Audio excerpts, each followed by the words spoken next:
రాష్ట్రంలో ఏదైతే కాంగ్రెస్ ప్రభుత్వం అధికారంలోకి వచ్చిన తర్వాత అనేక సంక్షేమాలు ఇస్తామని చెప్పింది. అదేవిధంగా నిరుద్యోగుల గురించి కూడా మనం చూసినాం. అనేక ఏదైతే అంశాలు కూడా చెప్పింది వారికి. అదేవిధంగా మొన్నటి వరకు మేడిగడ్డ గురించి అనేక ఆరోపణలు తీసుకొచ్చి మేడిగడ్డ వర్షాలకి కొట్టుకుపోతది, కుంగిపోతది. మేడిగడ్డ పని అయిపోయింది. కాళేశ్వరం వృధాగా కట్టిరని చెప్పి కూడా ప్రతిపక్షంలో ఉన్నప్పుడు కాంగ్రెస్ పార్టీ నాయకులు చెప్పారు. అధికార పక్షంలోకి వచ్చినా కూడా అదే నేపథ్యాన్ని మనం చూసినాం. ఇదే అంశం మనతో మాట్లాడడానికి బీఆర్ఎస్వి ప్రధాన జనరల్ సెక్రటరీ రాజేష్ గారు ఉన్నారు. వారితో మాట్లాడి మరిన్ని విషయాలు తెలుసుకునే ప్రయత్నం అయితే చేద్దాం.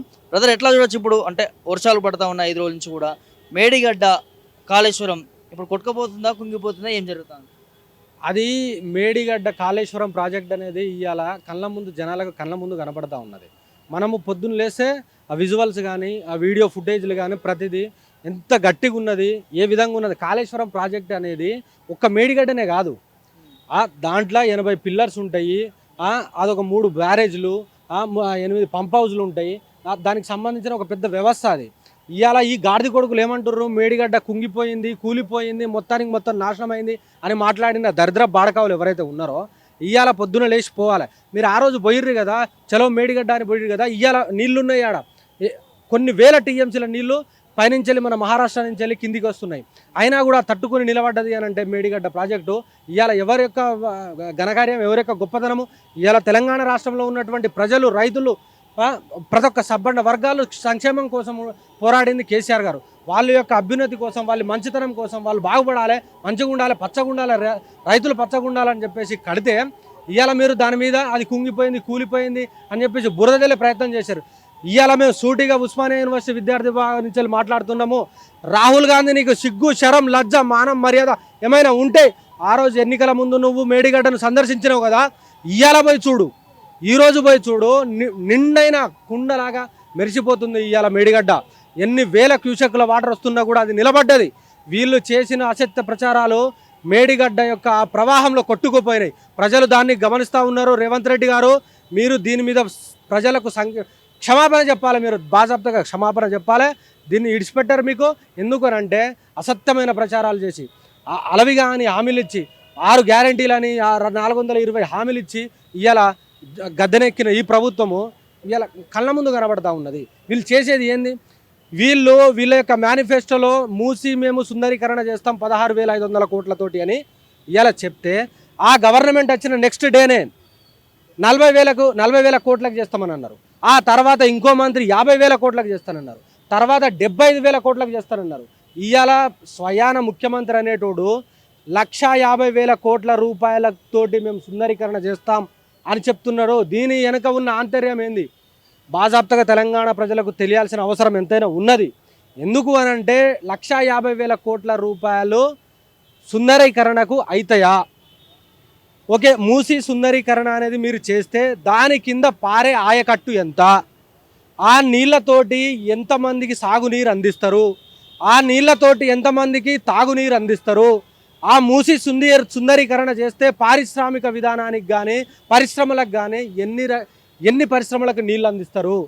మీరు ఆ బాజాప్తగా వైట్ పేపర్, శ్వేతపత్రం రిలీజ్ చేయాల్సిన అవసరం ఉన్నది.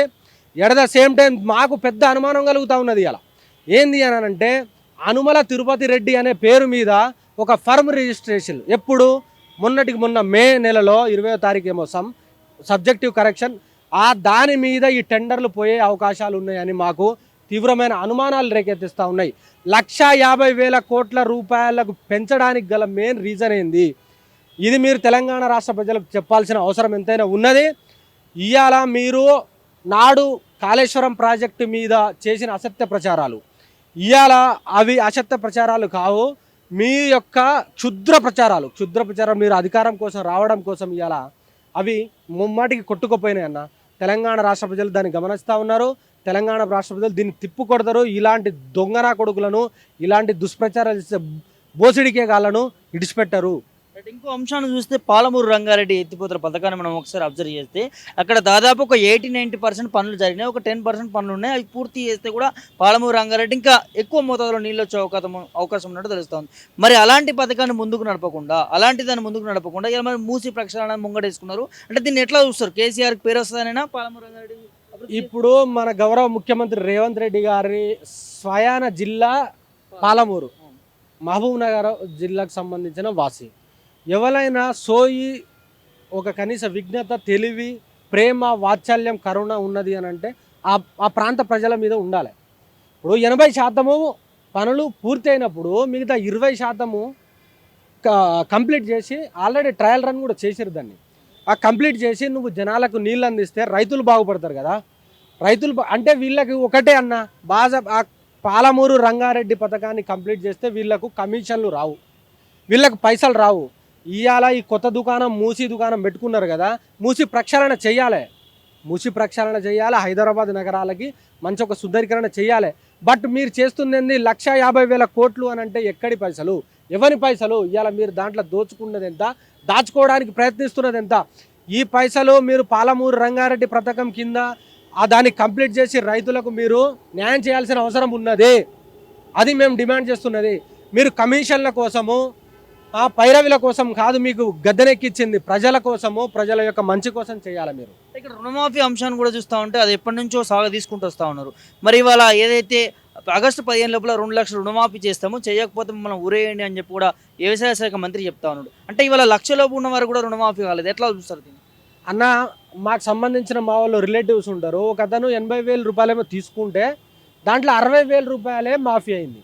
మాఫీ ఆ 60,000 మళ్ళీ దానికేమో ఇంట్రెస్ట్ కలిపి ఇవ్వాలి. వీళ్ళు ఇంట్రెస్ట్ కడితే వాళ్ళు 60,000 రూపాయల మాఫీ అని అంటే 80,000 రూపాయలు లక్షలోపే కదా చేస్తే మొత్తం బాజాబ్తా 80,000కు 5,000 రూపాయలు ఇంట్రెస్ట్ అయింది. 85,000 చేసేయచ్చు కదా. కానీ వీళ్ళు చేసింది ఎంత, 80,000కు 60,000 చేసి 5,000-6,000 రూపాయలు ఇంట్రెస్ట్ కట్టించుకుంటారు అని అంటే ఇది ఒక జూట, ఇది ఒక అబద్ధము. మీరు ఊళ్ళల్లోకి పోయి తిరగండి అన్న, ప్రతి విలేజ్లో తిరగండి. 100 మంది ఆ రుణమాఫీకి అప్లై చేసుకుంటే దాదాపుగా 20-30 మందికి అయిన దాఖలాలు ఉన్నాయి. మిగతా వాళ్ళ పరిస్థితి ఏందని అడుగుతున్నాం మేము. మీరు 2 లక్షల లోపు మీరు రుణమాఫీ చేస్తామన్నారు. బాజాబ్తో ఆ మాట మీద నిలబడాలి. ఏకకాలంలో రుణమాఫీ. అరే ఎల్లుర్రి మీరు తీసుకోరు, మా ప్రభుత్వం వస్తుంది, డిసెంబర్ 9వ తారీఖు నాడు మేము రుణమాఫీ చేసేస్తా అని అన్నాడు కదా ఈ లుచ్చా రేవంత్ రెడ్డి. ఇవాళ అసెంబ్లీలో అడుగుపెట్టిండు. అసెంబ్లీ సాక్షిగా నువ్వు రైతులకు క్షమాపణ చెప్పాలి. లేదు అని అంటే ఏకకాలంలో 2 లక్షల రుణమాఫీని చేయాల్సిందే. ఇవాళ రాష్ట్రంలో ఇంకో అంశం కూడా, అంటే మీరు విద్యార్థి నాయకులు ఉన్నారు కాబట్టి అడుగుతా ఉన్నాను. ఇవాళ నిరుద్యోగులకు సంబంధించి మొన్నటి వరకు ధర్నా చేసారు, నిరసన తెలిపారు, ముట్టడిలు చేశారు. వాళ్ళకి ఇస్తా ఉన్న హామీలపైన వాళ్ళు ఓట్లాడుతూ ఉన్నారు. కానీ ఇప్పటికి కూడా 1:100 ఇవ్వకపోవడం, ప్రిలిమ్స్ 1 గురించి కావచ్చు, గ్రూప్ 2, గ్రూప్ 3 పోస్టులు పెంచకపోవడం, దాంతోపాటు ఇప్పుడు బడ్జెట్ సమావేశాల్లో కూడా ఏదైతే జాబ్ క్యాలెండర్ ఇస్తామంటా ఉన్నారు, అది కూడా జూన్లో నోటిఫికేషన్ ఇచ్చి డిసెంబర్లో నోటిఫికేషన్ ఇస్తున్నారు. ఏకకాలం 2 లక్షల ఉద్యోగాలు అంటారు. ఏం చెప్తారు మీరు? ఇదే నిరుద్యోగ ఇష్యూ బేస్ చేసుకొని ఇవాళ ప్రభుత్వానికి వచ్చారు వీళ్ళు. 30 లక్షల మంది నిరుద్యోగులకు మోసం చేసిళ్ళు.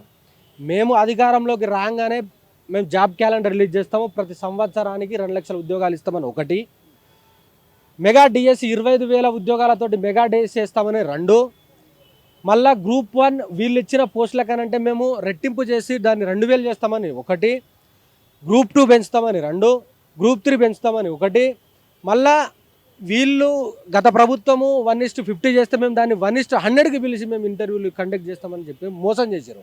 కానీ మెగా డిఎస్సి ద్వారా ఇవాళ వీళ్ళు 25,000 ఉద్యోగాలు ఇస్తామని చెప్పారు. కానీ వీళ్ళు ఏం చేశారు, గత ప్రభుత్వం ఇచ్చిన దాన్నే కొంత పెంచి ఇవాళ డిఎస్సి కండక్ట్ చేసిళ్ళు. దాని మీద కోర్టుకు వెళ్ళి దాని మీద విపరీతమైన ధర్నాలైనాయి. ఆమరణ నిరాహార దీక్షలు కనీసము చీమ కుట్టినట్టు కూడా ఈ ప్రభుత్వానికి కలిగింది లేదు.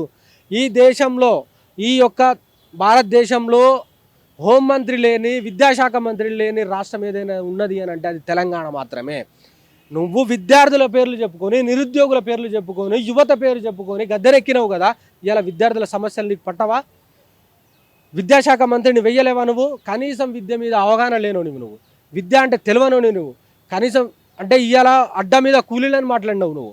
అలాంటివి ఉద్యోగాలు ఎన్ని ఉన్నాయి, ఎన్ని భర్తీ ఉన్నాయి, అసలు ఆర్థిక శాఖ ఎంత ఆమోదించింది, ఏం చేయాలి, ఒక ఎగ్జామ్కి ఇంకో ఎగ్జామ్కి ఎంత వ్యవధి కాలం ఉండాలి అనే కనీసం తెలియనోడు ఇవాళ విద్యాశాఖను తన చేతుల్లో పెట్టుకున్నాడు. ఇది చాలా హేయమైన పరిణామం మేము చేస్తూ ఉన్నాము. రేపటి రోజున ఇదే రేవంత్ రెడ్డికి మేము విద్యార్థుల తరపున చెప్తా ఉన్నాము, ఇచ్చిన హామీలు మాకు కావలసినటువంటి 2 లక్షల ప్రతి ఏటా ఉద్యోగాలు, మెగా డిఎస్సి పెంచుతానన్న గ్రూప్ 1 పోస్టులు, పెంచుతానన్న గ్రూప్ 2, గ్రూప్ 3 పోస్టులను పెంచాలి.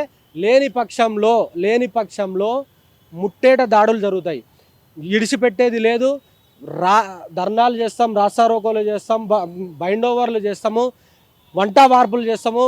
నాటి తెలంగాణ ఉద్యమం ఏ విధంగా ఉవ్వెత్తున సాగిందో ఉస్మానియా యూనివర్సిటీ తరపున అదే విధంగా రేపటి రోజున మా యొక్క కార్యక్రమాలు ఉంటాయి, మా కార్యాచరణ ఉంటుంది. విభజన హామీల పైన రెండు రాష్ట్ర ముఖ్యమంత్రులు కలిసి కూడా సమస్యలు ఏమిటో వాటిని అమలు చేస్తాం, నెరవేరుస్తాం అంటా ఉన్నారు. విభజన హామీల మీద వీళ్ళు మాట్లాడినట్టు ఏం లేదు. వాళ్ళు కనీసం బయటకు వచ్చి చెప్పిన దాఖలాలు లేవు. వీళ్ళు ఇద్దరు కూర్చొని మన యొక్క షేరింగ్ ఎంత అన్న, నేను నీకు సపోర్ట్ చేస్తా, నువ్వు నాకు ఈ సపోర్ట్ చేయి, మా ఇత్నా కరేంగా తుమ్ ఉత్నా కరో అన్నట్టు నేను నీకు సపోర్ట్ చేస్తాను, నువ్వు నాకు సపోర్ట్ చేస్తాను మాట్లాడి తప్ప విభజన హామీలు చేసిన 7 మండలాలను దోచుకోపోయింది ఆంధ్ర. వాటి గురించి మాట్లాడిన రేవంత్ రెడ్డి ఇప్పటి వరకు విభజన హామీలలో ఉన్నటువంటే కదా. ఇలా మనకు కావాల్సిన బయ్యారం ఉక్కు ఫ్యాక్టరీ కానీ, బయ్యారం స్టీల్ ఫ్యాక్టరీ కానీ, at the same time coach factory కానీ, మనకు ప్రతి జిల్లాకు ఒక నవోదయ స్కూల్ కానీ, ఐఐఎం కానీ, ఐసర్ కానీ, ఐఐటి కానీ, వాటి గురించి ప్రతిదీ మన యొక్క విభజన హామీలో ఉన్నాయి. వాటి గురించి మాట్లాడిండా? ఎక్కడ కూడా మాట్లాడలే. ఆయనకు రావాల్సిన వాటా గురించి మాట్లాడుకున్నాడు, ఆయనకు రావాల్సిన పదవుల గురించి మాట్లాడుకున్నాడు, ఆయనకు రావాల్సిన నిధుల గురించి మాట్లాడుకున్నాడు, ఆయనకు రావాల్సిన పైసల గురించి మాట్లాడుకున్నాడు తప్ప ఎక్కడ కూడా ఈ ప్రాంతం యొక్క ప్రజల సంక్షేమం కోసం కానీ, ఈ ప్రాంత ప్రజల యొక్క అభివృద్ధి కోసం కానీ, ఈ ప్రాంత ప్రజల యొక్క మంచి కోసం కానీ మాట్లాడిన దాఖలాలు లేవు. అది నాకు తెలుసు, ఈ తెలంగాణ రాష్ట్ర ప్రజలకు తెలుసు, మీడియాకు కూడా, మీకు కూడా తెలుసు. ఎక్కడ కూడా మాట్లాడిన దాఖలాలు లేవు. ఎట్లా చూడవచ్చు రానున్న, అంటే ఇప్పుడు ప్రభుత్వం ఏర్పడి 7 నెలల నుంచి 8 నెలలుగా వస్తూ ఉంది. రానున్న రోజుల్లో నిరుద్యోగ సమస్యలు కావచ్చు, ఇప్పుడు రాష్ట్రంలో సంక్షేమ పథకాల గురించి కాబట్టి వీటన్నిటి గురించి, నిరుద్యోగం గురించి విద్యార్థి సంఘాలు ఏం చెప్తాయి? అన్న వీళ్ళు వచ్చిన 100 రోజుల్లోనే మేము ఇచ్చిన హామీలను నెరవేరుస్తామని చెప్పారు. 100 కాస్త 200 అయింది, 200 కాస్త 300 అయింది, 300 కాస్త 400 అయింది. ఇవాళ 8 నెలలు గడుస్తూ ఉన్నా కూడా ఏ ఒక్క పని చేసినా దాఖలాలు లేవు. ఒకటి చేసింది వీళ్ళు ఏంది అని అంటే ఫ్రీ బస్ వేసింది. ఫ్రీ బస్ వేస్తే ఇవాళ ఫ్రీ బస్సులో కూరగాయలు అమ్ముతున్నారు, ఫ్రీ బస్సులో పొట్టు తీసుకుంటున్నారు, ఫ్రీ బస్సులో ఎట్లాంటి దుస్థితి జరుగుతుంది, ఎట్లా లొల్లులు అయితేనే మన తెలంగాణ రాష్ట్ర ప్రభుత్వం కళ్ళ ముందే కనబడతా ఉన్నది. వీళ్ళు ఇచ్చిన హామీలు నెరవేరకపోతే ఊరు తిరుగుతాం, వాడ తిరుగుతాం, ప్రతి గడపకు తిరుగుతాం, ప్రతి ఇంటికి తిరుగుతాం, ప్రతి యువకుని లేపుతాం, ప్రతి రైతులు లేపుతాము. వీళ్ళు ఇచ్చిన హామీల మీద వాళ్ళకు జ్ఞానోదయం కలిగిస్తాము, వాళ్ళ మేల్కొల్పుతాము. వీళ్ళని మాత్రం విడిచిపెట్టేది లేదు. వీళ్ళ బట్టలు చింపేదాకా మేము మాత్రం ఊకోము. అది కూడా మా ఉస్మానియా యూనివర్సిటీ గడ్డ నుంచి మొదలవుతుంది, మొదలవుతుంది కూడా.